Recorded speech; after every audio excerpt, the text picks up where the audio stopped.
Welcome to the Banker Lamp. Please enjoy the video. You start by preparing your camera and understanding why we use S-Log, to capture maximum dynamic range for grading. Mount a neutral lens and switch to S-Log 2 or S-Log 3. Set your base ISO, 800 for S-Log 2, 640 for S-Log 3, and choose manual exposure. Use zebras or the histogram to aim for midtones.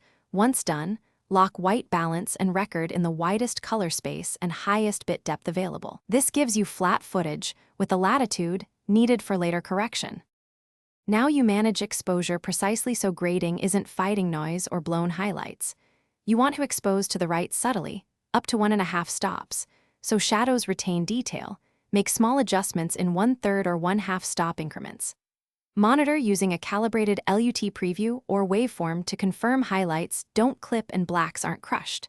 Once levels look stable, keep ISO steady and log footage continuity. This step ensures the flat image contains usable data for color work later.